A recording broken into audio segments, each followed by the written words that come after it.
Alors, je pense que AAP est peut-être quantitativement sous-évalué. Vu comme ça, c'est pas beau à voir. On attend ici des bénéfices, on anticipe des bénéfices nets qui seront moins élevés en 2024 par rapport à ce qu'on a connu par le passé. Déjà, pour quelqu'un qui lit ses rapports financiers, il va se poser la question comment est-ce qu'on arrive comment est-ce qu'on se retrouve dans cette situation-ci?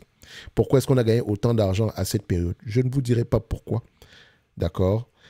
Mais je connais la raison. Et je peux également vous dire qu'il y a beaucoup de changements au sein de cette compagnie en date d'aujourd'hui. Et que si je dis qu'il y a beaucoup de changements, c'est parce que l'ancien PDG est parti, le monsieur qui s'est permis de payer 6 dollars par action ici, il gaspillait de l'argent littéralement, alors que ce n'était clairement pas nécessaire. Il savait pertinemment que c'était une période exceptionnelle, donc management pas compétent à la porte. Ok. On a des activistes présentement au conseil d'administration, notamment Dan Loeb. Si vous ne savez pas comment ça s'écrit, allez faire les recherches sur lui. Qui est Dan Loeb? Quelles sont ses performances? Ok, je pense que vous allez trouver quel type de personne c'est.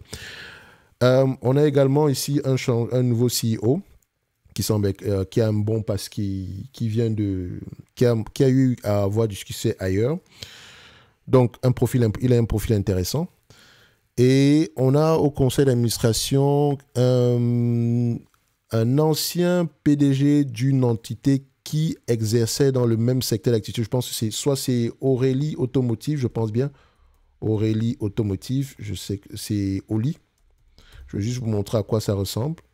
Aurélie Automotive. Non, c'est Oli, je pense que c'est Oli avec deux Y. Attendez.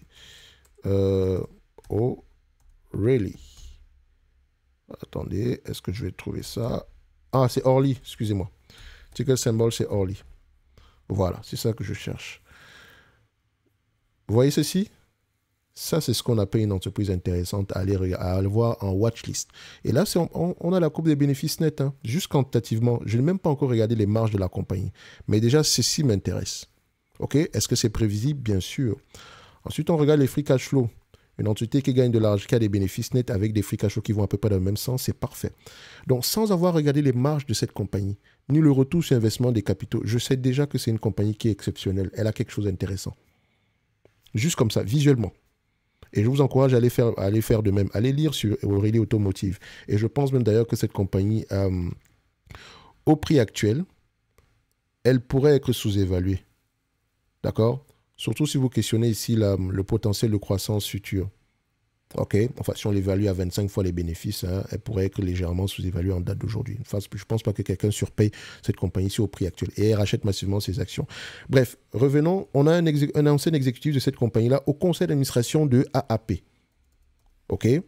Donc, nous avons donc du AAP ici.